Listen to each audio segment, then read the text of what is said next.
రైతు మిత్రులందరికీ శుభోదయం అండి. ఈరోజు నేను రైతు మిత్రుల కోసం ఒక అద్భుతమైన కానుకను తీసుకొచ్చాను. అదేంటంటే ధన్వంతరి వారి RPS 76 అనమాట. ఇది మట్టికైనా సరే మొక్కలకైనా సరే ఒక ప్రాణాధారంగా చెప్పుకోవచ్చు. దీని యొక్క ప్రత్యేకత ఏంటి, రైతులు దీనికి ఏ విధంగా ఉపయోగపడుతుంది అనేది నేను మీకు ఇప్పుడు ఎక్స్ప్లెయిన్ చేస్తాను. ఈ RPS 76 అనేటువంటిది ధన్వంతరి వాళ్ళది 100% ఆర్గానిక్ ఫ్రెండ్స్. దీంట్లో హ్యూమిక్ యాసిడ్, ఫలోలిక్ యాసిడ్స్తో పాటు దీంట్లో సూక్ష్మ పోషకాలు, స్థూల పోషకాలు కలిపి మొత్తం 76 ఉంటాయన్నమాట. దీంట్లో ఉన్నటువంటి అతి ముఖ్యమైన సూక్ష్మ పోషకాలు ఏంటంటే nitrogen, phosphorus, potash, iron, zinc, magnesium, sulphur, copper, calcium, magnesium, sodium, ఇట్లాగా మొత్తం స్థూల పోషకాలు ఏవైతే మొక్కకు కావాలో సూక్ష్మ పోషకాలు, స్థూల పోషకాలు మొత్తం దీంట్లో ఉంటాయి అన్నమాట. దీనివల్ల ఉపయోగాలు ఏంటంటే ఇది 2 కేజీల ప్యాకెట్. దీంట్లో 100 గ్రాములు అంటే 100 గ్రాముల ప్యూర్ మైకోరైజా కల్చర్ ఉంటుంది. దీంట్లో మన పెద్ద పెద్ద MNC కంపెనీలు ఉంటాయి కదా, మల్టీనేషనల్ కంపెనీలు, వాళ్ళు 50 గ్రాముల మైకోరైజా కల్చర్ని 1200, 1400 రూపాయలకు అమ్ముతారు కేవలం. కానీ మన ధన్వంతరి వాళ్ళు ఆర్గానిక్ ఫార్మింగ్లో భాగంగా ఈ 2 కేజీల ప్యాకెట్లో 100 గ్రాములు అయినటువంటి ఆ మైకోరైజా కల్చర్ని యాడ్ చేసి మనకు తీసుకొచ్చారు. ఆ మైకోరైజా కల్చర్ వల్ల యూఎస్ ఏంటో నేను ఇప్పుడు మీకు చెప్తాను.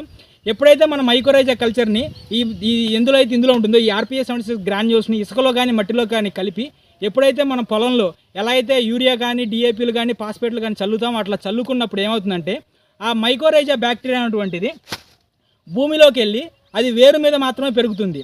ఎప్పుడైతే ఇది ఒక వేరు మీద పడుతుందో వేరు మీద ఇట్లాగా తల్లి వేరు మీద కానీ పిల్ల వేరు మీద కానీ ఇట్లా ఒక కవచంలాగా ఏర్పడుతుంది. కవచంలాగా ఏర్పడి ఆ మైకోరైజా అనేటువంటిది బ్యాక్టీరియా, ఆ ఫంగల్ అనమాట, అది 7 మీటర్ల లోపలికి, అంటే 7 మీటర్ల భూమి లోపలికి 5 మీటర్ల భూమి చుట్టుపక్కలకి విస్తరించిద్ది అనమాట. ఈ విధంగా విస్తరించి భూమిలో ఉన్నటువంటి మొత్తం 7 మీటర్ల లోతులో ఉన్నటువంటి పోషకాలని, ఏవైతే అకర్బన పోషకాలు ఏవైతే ఉంటాయో పోషకాలని, అలానే ముఖ్యమైనటువంటిది పూత దశలో, పింద దశలో, లేదంటే వరిలో చూసుకుంటే కనుక మనకి పొట్ట దశ అంటాము, ఆంధ్రాలో వెన్ను దశ అంటారు. ఆ దశలో గింజ నిలబట్టడానికి ఉపయోగపడేటువంటిది ఫాస్ఫరస్ అనమాట. ఈ ఫాస్ఫరస్ని భూమి లోపల వరకు వెళ్ళి ఫాస్ఫరస్ పెంటాక్సైడ్గా దీన్ని కన్వర్ట్ చేసుకొని మన వేరు ద్వారా తీసుకొచ్చి దీనికి అందిస్తుంది అనమాట. దీనివల్ల ఏమవుతుందంటే వేరు వ్యవస్థ అనేది అద్భుతంగా పెరుగుతుంది, అలానే మొక్క కూడా అద్భుతంగా పెరుగుతుంది. కాబట్టి ప్రతి ఒక్క రైతులు కూడా దీన్ని ఉపయోగించుకోండి. ఒకసారి RPS గ్రాన్యూల్స్ వాడింది మీకు పొలంలో నేను వాడిచ్చింది మీకు మొక్కని ఒకసారి ఉదాహరణకు నేను చూపిస్తాను మీకు.